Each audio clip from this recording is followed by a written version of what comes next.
The form is now complete and it's finally time to make my countertop. Here's the form fully assembled and sealed with latex caulking compound.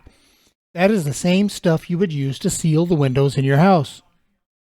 Thinking about this process the night before, I came up with this idea as a screed to level off the first half of the pour. The first half is to be level with the top of the sink plug, so I made this board that sets on top of the sink plug and rests on the far end, which should give me an even layer thickness. Here are the pins used as plugs for the leg mounting hardware. I am prepared this time with one extra in case I break another one. Notice the yellow string you see hanging across the back? This is my idea to suspend the rebar in the backsplash so it doesn't sink when the form is vibrated. Here you can see where I have another string looped around the rebar. When all the concrete is placed, I should be able to just pull the string up and out without creating an air pocket. Also seen here is a blue plate which is a mirrored 3D printed stamp of my name. It will emboss my name into the concrete. Panning over, I have all my tools ready to go and the rebar is there stacked up in the back. The mixer and all of the material for the concrete are just outside the shop. The cement, sand, perlite, chopped fiberglass, and a measured amount of water. The material shown here is for the first layer, and over here on the other side of the door is the measured material for the second layer. Whoops, camera died due to running out of memory. These videos were done on an old iPhone, but I just yesterday purchased a new camera, so future videos should have better quality. Once the concrete is mixed, I will dump it into this bin and then move it inside on top of the workhorses where I currently have the tools sitting. Depending on the weight, I might have to dump half of the bin and move the rest in a bucket. And here, taped to the form, is my mixing formula telling me how much of each component to add to the mix. I think I'm as prepared as I can get, so now it is time to start mixing. This time I added a bit of water to the perlite with the hope that not so much will be lost in the wind. I will have a fan blowing that should keep the area free of dust. I dump in the sand, then the cement, and let them mix together, throwing in the chopped fiberglass. Next we'll be throwing in some of the water that already has the color mixed in. Due to the dark color of the concrete and the low level of light, I had to get a flashlight to see what was happening in there. In goes some more water. I have the total volume of water in buckets just below the frame in the picture. I have found that at some point during the mixing process, the consistency of the mix results in splashing out and why I changed the angle of the drum. The pre-moistened perlite did result in less loss to the wind.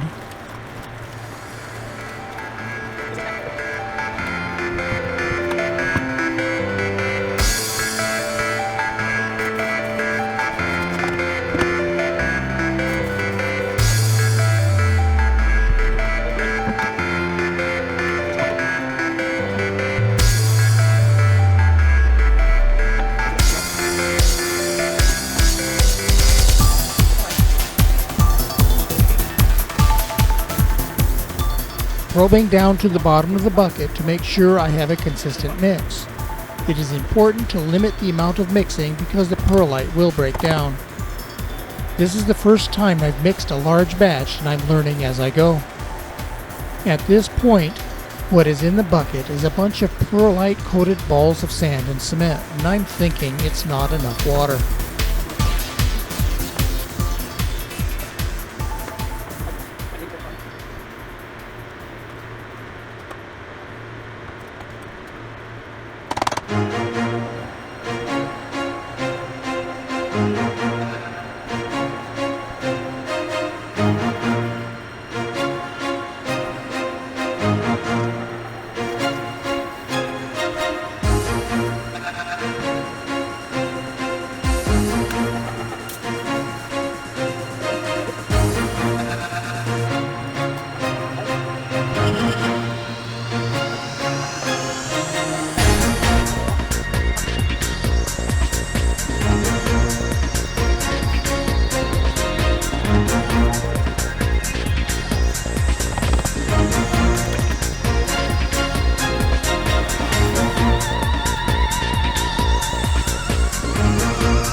adding small amount of water at a time until it appears to be the right consistency.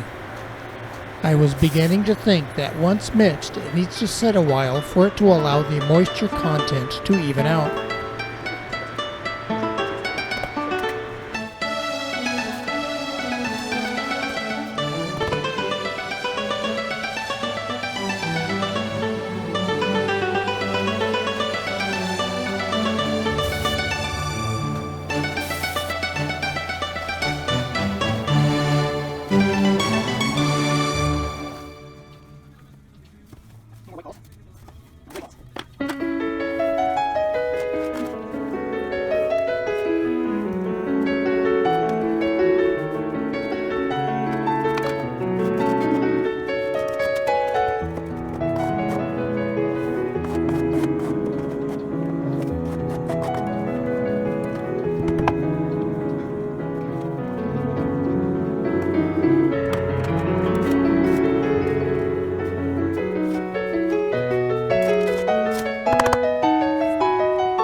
Based on the timestamps of the previous video and this one, it looks like I let it sit idle for about 10 minutes, and now it's time to dump it out and see what we have. Although there was no sun, it was hot and muggy, so I had to get my custom-made sweatband cap salvaged from an old t-shirt. My head goes into one of the sleeves, and I left 2 long strips to tie in the back. Once out, it looks a little stiff, but this is what we're going with. I used the handle of a shovel to break some of the residue off the sides of the barrel to get as much out as possible. If you can't pick this up, I'll offload some of it into a bucket. It should only be around 50 pounds. It's a little awkward and not very stable.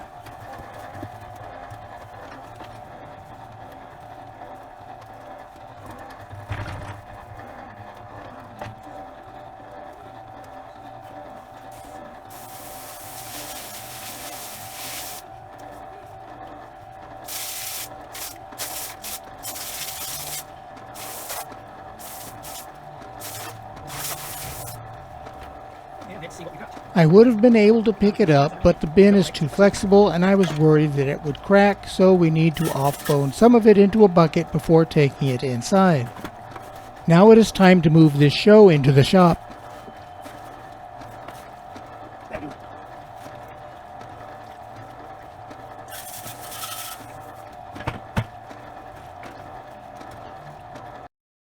I left the cooking spray on top of the form because I knew I would forget to apply it. I sprayed down the entire surface area but not the sides because they have clear boxing tape, which I already know is excellent for releasing from concrete. I used the spray because I was concerned regarding the large surface area of the base of the form. FYI, always wear gloves when working with cement because it will eat your skin. In a previous video, I stated I was not going to place the concrete using a Lazy Susan because I was concerned about the weight. I tested the Lazy Susan and found it was okay with about 200 pounds on it, clearing me to use it, which makes this much easier.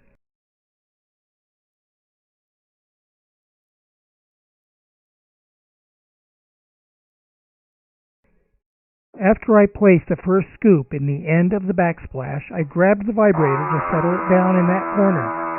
Although you can't see what's happening, pay attention to what is in the scoop as it starts to flow out with the vibration. The technical term for this action is liquefaction.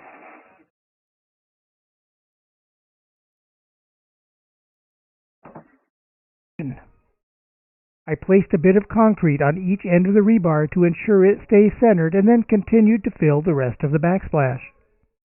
I think I need to work on an overhead camera mount for projects like this so you can see what's happening.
Once the backsplash was full, I went around the perimeter, packing it into the bead for the drip edge of the countertop.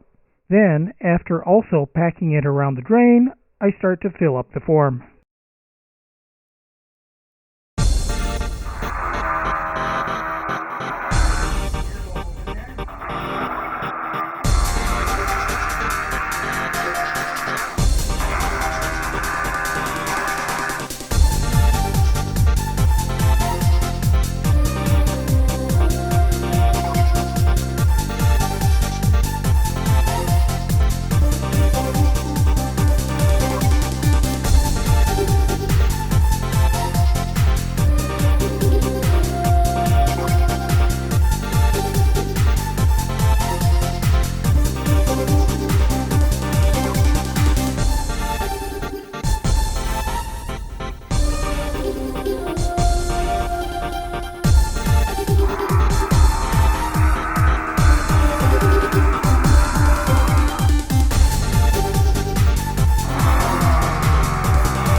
I mixed the second batch of concrete off camera, and is when I realized I forgot to put the air entrainment admix into the first batch, and might be why the water content was off and it was a little stiff.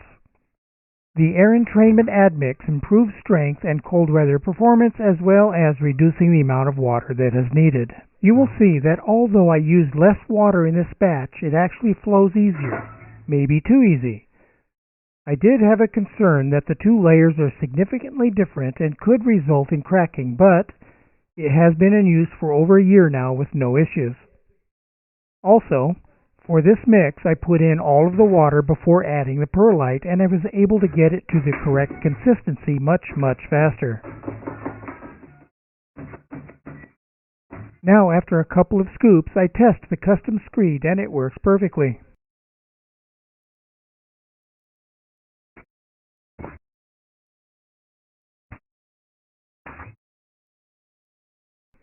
The majority of the vibration that is needed is done, so now I will be pulling the threads holding the lower rebar, and that also worked perfectly.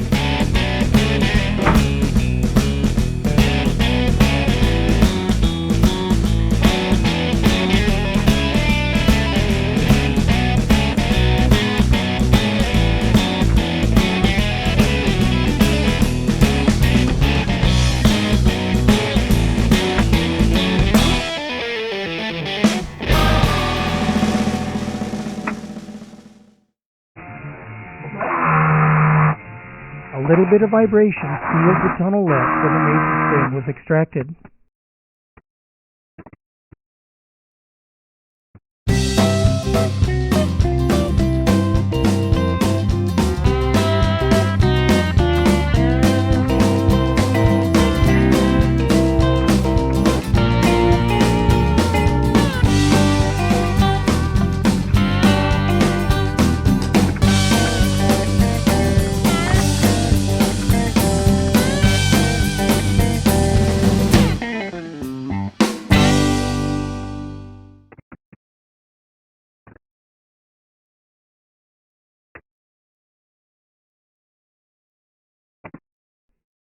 Once everything is leveled off to the top of the sink plug, it is time to start installing the rebar.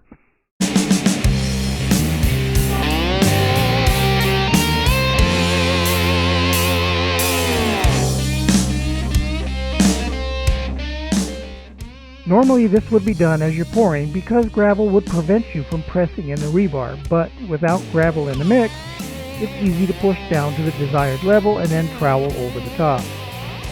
You can see in this image from the 3D model where all the rebar is placed.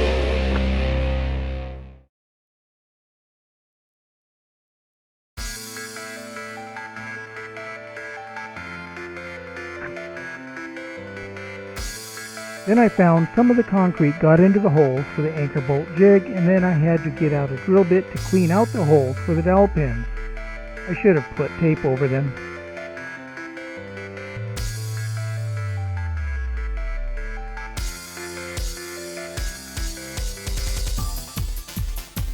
Now that the holes are cleared out, placing the anchor bolt jig and vibrating to remove any air pockets that might have formed when the anchors went into the concrete.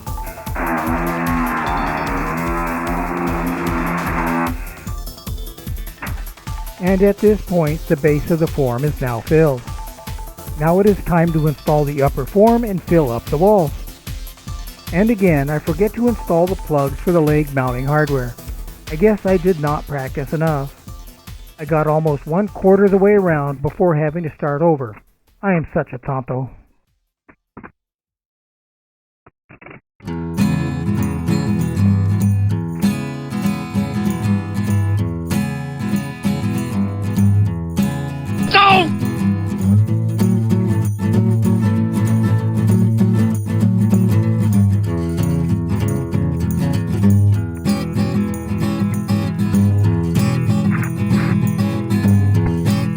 Had to open up the holes a little bit, but now with the pins installed and the upper form back in place, time to get started again.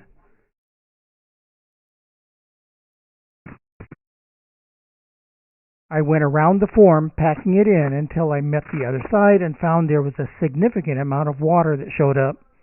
I used a syringe to suck out the extra water.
Now with the wall 90% filled, I go back around to top it off and leveling it with the sides of the form.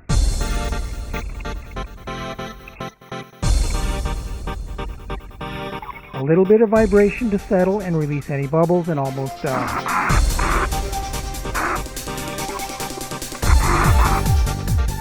The only thing left is to go around and scrape off any overfill and to add any underfill and ensure the faucet plug is not covered.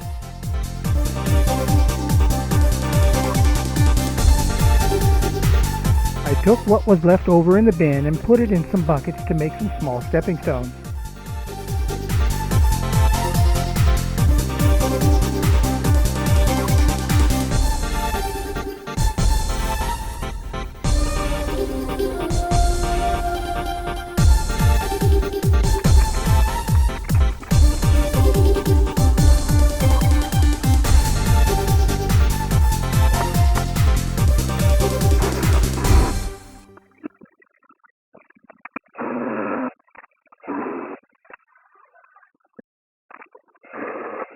After 2 hours, it was what is called trowel ready, and I wrapped it with plastic to prevent it from drying out, and I will be waiting 1 week before breaking it out of the mold. It is important to know that concrete must not be allowed to dry out while it is curing. Be sure to subscribe to be notified when new content is uploaded. There are 3 chapters left in this project: breaking it out of the form, assembling the bench, and leveling it out.